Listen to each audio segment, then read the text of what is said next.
thank you for taking the time to be with us today. Let's get started.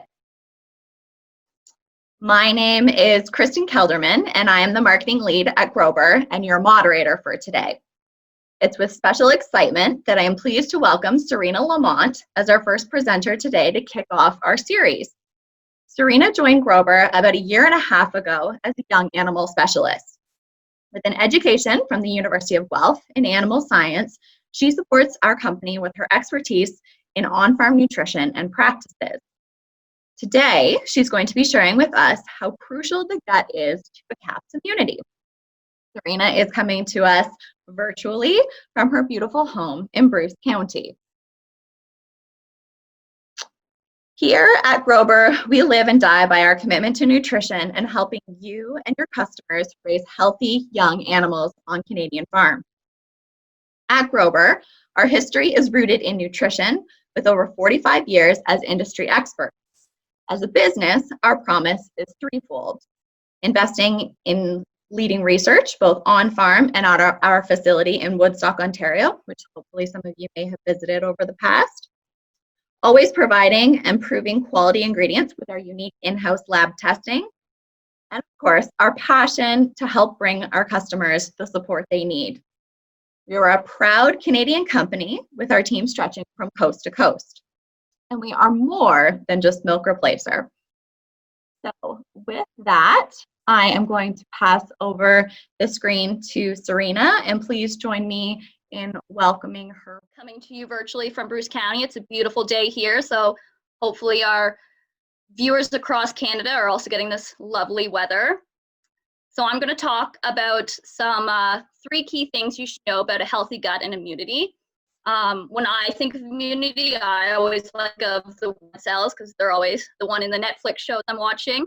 But there's actually a lot more to the immune system than what we know. To all the producers out there and the reps, see if your farm is meeting the Dairy, Calf, and Heifer Association's gold standards. So their standard is having less than 5% mortality and less than 15% morbidity. So in 2015, there was a Canadian National Dairy Study done, and they found that Canadian farms had a mortality of 6.4%. However, OMAFRA's numbers indicate that it's around 7 to 11%, with 53% of that being for scours and 21 for respiratory issues. So Canadian farms, we do have some work that needs to be done. So just a quick overview. I'm going to talk a little about the immune system. Not going to make this into a university course. It's going to be pretty brief and easy to understand. I'm going to talk about why we should care and some of the economical benefits behind it, and then how we can help decrease the risks for our calves.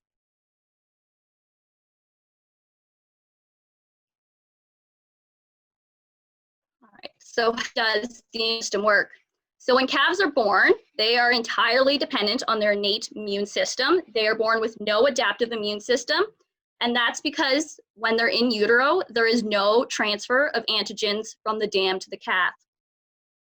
70% of all immune cells are located within the gut, and 30% of the daily energy requirements for calves is from the gut, which is a large portion of the daily energy requirements. So there's 2 broad systems when it comes to immunity. There's the innate system and the adaptive system. So the innate system is the first line of defense. Its main goal is to keep antigens from entering the body. So it's non-specific, meaning it either recognizes the antigen as self or non-self. If it's recognized as non-self, it'll be destroyed. This process is really quick. However, it does have its fallbacks. Some antigens can be missed, and when they are destroying non-self, they can be a little destructive. So the calf needs a more specialized system to help it deal with antigens. So we have the adaptive immune system. So it's more specific. However, it does take longer to develop as it needs to have antigen exposure in order for it to create a memory of that antigen to help it fight off the next time. So it's very important to remember that calves are not born with this adaptive system and entirely reliant on their innate immune system. So here's just a quick and hopefully everyone can see my mouse, overview of the immune system. We have the innate immune system, and underneath it, we have the external and internal. We're going to talk about the external as it's the first line of defense, and its main goal is to keep everything out. We're also going to touch on the adaptive immune system and talk about the passive immune system. So the passive immune system is antibodies that are produced outside the calf that are either injected or fed to the calf. So an example of this would be colostrum. And this graph here just kind of shows the two immune systems.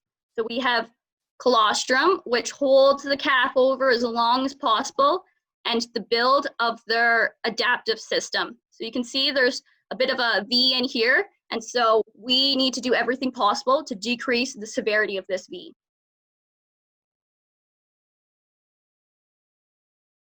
So we're going to talk about the external immune defenses, focusing on the mucosal immune system. So the mucosal immune system is made up of physical, chemical, immunological, and microbial barriers.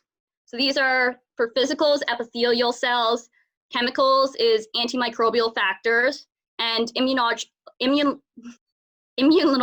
barriers, they come later with the adaptive system.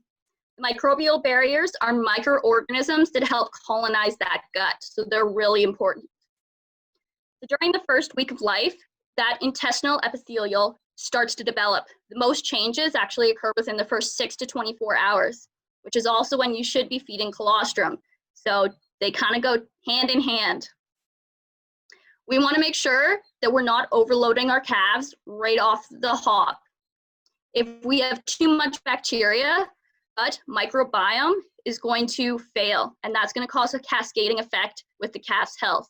One example of this is we want calves to be born into a clean calving area. If they're not, that bad bacteria is going to have a chance to explode and colonize within their gut. So what happens if things do go wrong? So starting with the leak, this can occur from weaning, changes in feed, scours, dehydration, social mixing and handling, as well as there's some maternal stress that can affect this. I'm going to talk about heat stress because it's been very warm the past few days, and I myself am probably suffering from heat stress. So when a calf undergoes heat stress, blood and nutrients are pulled away from the epithelial cells. So in this picture here, this is a healthy gut, and this is an inflamed gut. So the epithelial cells lose their blood nutrients, and when blood leaves, so does oxygen. So this causes these cells to become dehydrated and weak, opening up gaps.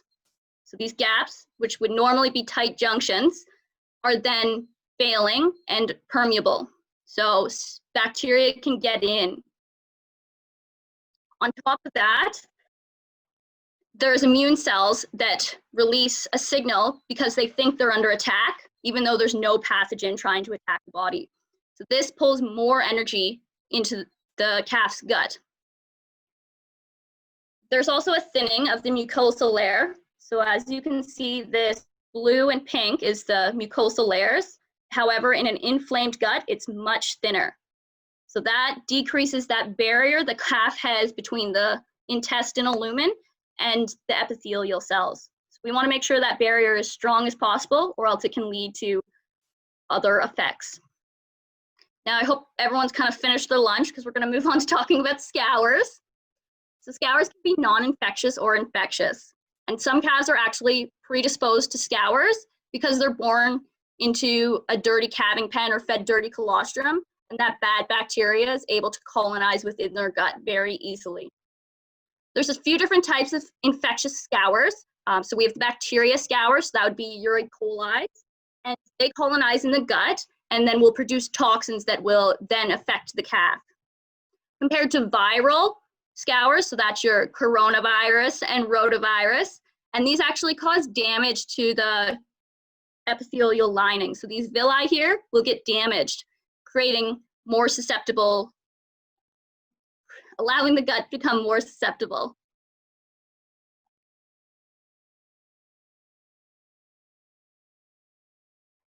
All right, so on to the passive immunity. This is under the adaptive immune system.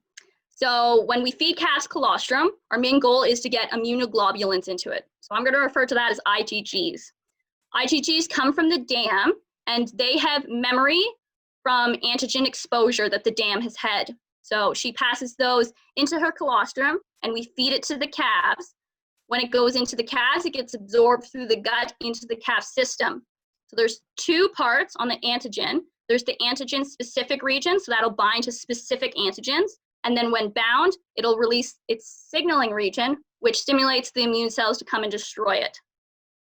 On top of that great system Mother Nature has blessed calves with, colostrum also helps to colonize the gut with good bacteria, decreasing the availability and resources and space for bad bacteria.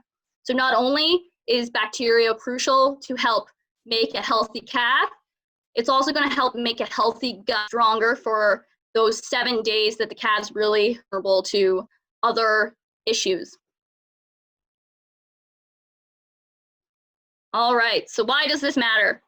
We know all this information now, but what's it on a practical standpoint? Well, there's a lot of economical benefits in feeding calves better and thinking about the gut when we feed them. So for every 1 kilogram of pre-weaning average daily gain, it's going to result in 1,000 kilograms more milk production. That's not little milk production, that's huge. On top of that, they've also found that calves that have been treated with antibiotics, who had either respiratory or scour issues, had lower milk yields in the first lactation. And this was 493 kilograms less. So that just shows how much nutrients are being pulled away from growth for functions such as scour respiratory issue. On top of that, there's a lot of research going into antibiotics. So antibiotics have been shown to decrease the amount of beneficial bacteria and increase the amount of opportunistic bacteria.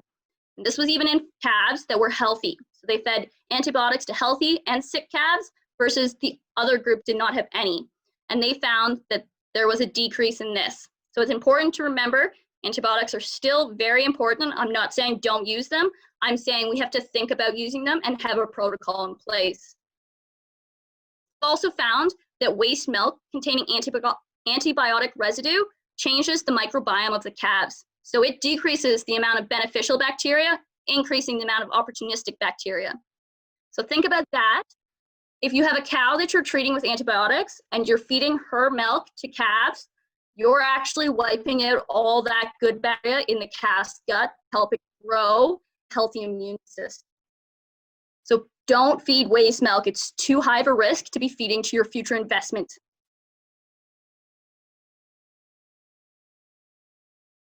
All right, so what can we do? I've been the bearer of bad news so far. So how can we help these calves get off to a better start and be strong replacement animals? Well, the first thing we can do is decrease the bacteria load we put on our animals. Starting with the calving. We have a clean calving pen that's cleaned out frequently. When those animals hit the ground, they've had no bacteria exposure until that moment. So we want to make sure that good bacteria is getting into that calf's gut, not bad bacteria. If we're getting too much bad bacteria, we're starting that calf off in a negative. The next thing we want to ensure our colostrum is squeaky clean. That means clean buckets, free of bacteria, and if that's not possible, then we need to use a powdered heat-treated colostrum. The next spot the calf's going to head to is the calf pen, and we want to make sure that that calf pen is cleaned out after each calf, because the calf before it's going to have different exposure than that calf. We also want to ensure that our buckets, bottles, nipples, automatic calf feeders, or anywhere that the calves like to suck on is cleaned and get rid of that biofilm, as well as we want to let it dry. Bacteria loves a wet, warm environment. We also want to separate the sick calves, and that means using separate boots, gloves, coveralls, having a boot wash tray, and dealing with them last. We don't want to keep transferring our sick, diseased animals to our young animals. We also want to work with our animals youngest to oldest. As I mentioned earlier, our youngest animals have a very naive immune system, so we don't want to be transferring our oldest disease to our youngest.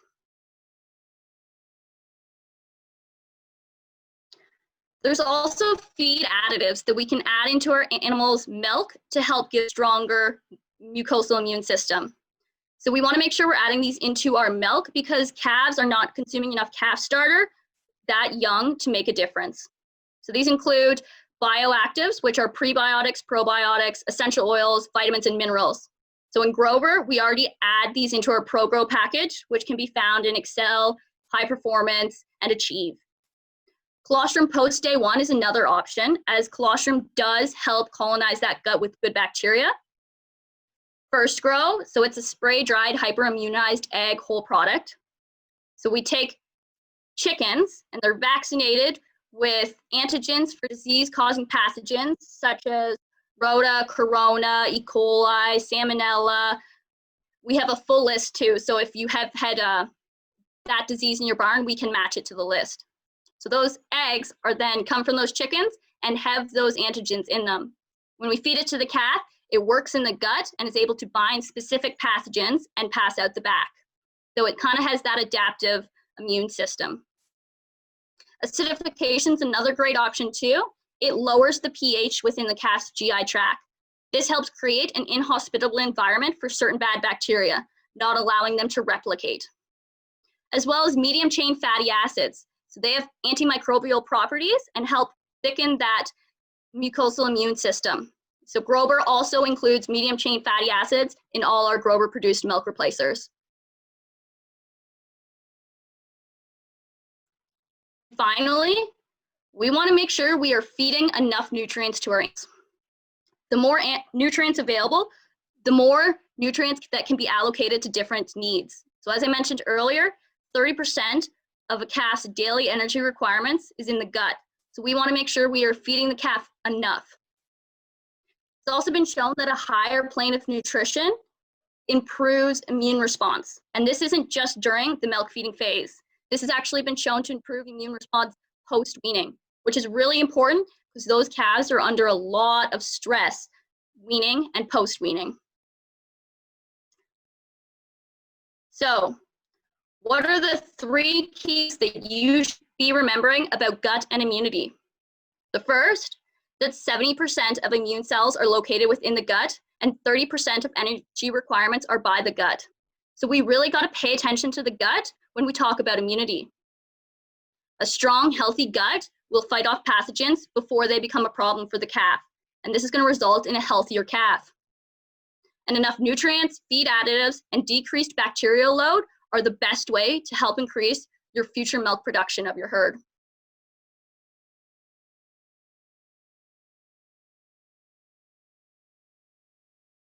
Can you feed waste milk if it's pasteurized? That's a great question. No. So on top of the antibiotics that I talked about earlier, waste milk is varying in the components. So your protein and fat is all over the place, and calves need a consistent milk diet day to day. So if you are absolutely wanting to feed something, you need to feed whole milk, saleable whole milk, but we definitely recommend milk replacer. How can I measure the IgGs in my colostrum? So for maternal colostrum, we would recommend using a Brix refractometer, and we want a minimum of 22%. So that's going to equate to 50 IgGs per gram per liter. Excellent. If producers can't clean the calving pen each time a cow calves, what are some ideas to keep that producer that they could use to help keep those calves clean and healthy? It's a great question and something very practical. Not everyone can clean their calving each time. And so that in that case, we want to use as much straw as possible. One of my vets that I worked very closely with for many years said that straw can cure anything. So the more straw you can put in a calving pen, the better. As well as when the calf hits the ground, immediately remove it. What is the recommendation on how many IgGs, both in per liter and in total, that is recommended? So per liter would be a minimum of 50, and total would be around 150 to 200. So there's a lot more research coming out that the more you can get into them, the better. What do you recommend for navel care for calves? Yes, that's a good one too. So we want to make sure that it's dipped early. The navel leads right into the calf's blood system, so we want to make sure that it's dipped in an iodine solution as soon as possible. A 4-week-old calf that is showing signs and symptoms of foul smell and gray manure appears to be healthy otherwise. Do you have any thoughts on what may be causing that? Yeah, so gray manure, tends to be an indicator that the calf is rumen drinking. So that if he's getting too much milk, sometimes it can spill over into the rumen, or if he's on a pail, sometimes, usually they don't, but sometimes they can rumen drink that way. But if you're definitely concerned about your calf's health, we at Grober, we're not vets, so we definitely recommend to reach out to your vet. Good advice. Excellent. Okay. And some calves are just naturally prone to rumen drinking as well. So even if you're doing everything correctly, there's always an odd calf in the crowd that may be susceptible to having that happen, despite doing all the correct things on farm anyways. Whole milk balancer, we do not, but we do have a whole milk extender. So Excel can be used as a whole milk extender. So does acidification affect good bacteria as well? Not that I'm aware of. The point of acidification is to decrease the bad bacteria, as well as help in other aspects of the calf. So it helps create, when a calf gets fed, it has a big pH fluctuation. So by feeding an acidified milk replacer, it helps decrease that fluctuation. And on colostrum, should I use cow colostrum or colostrum replacer? I know this is one that our team gets quite often. And why would you choose what you would choose? Yeah, that's a great question. And as Kristen said, a commonly asked question. It definitely depends on your situation you're in. So if you can collect clean, high quality colostrum from your dam and feed it to the calf quickly, then yes, maternal colostrum is good. If you can't check all those boxes, then you have to feed a heat treated colostrum. Could you give a nipple to the calf to slow down with rumen drinking? And if you want to touch on that quickly, Serena. There's a video floating around Facebook of the calf dunking his head in the pail. So yeah, definitely giving a nipple to a calf could be something, but you're just gonna have to tune in next week to hear Vanessa talk about nipple feeding versus pail feeding.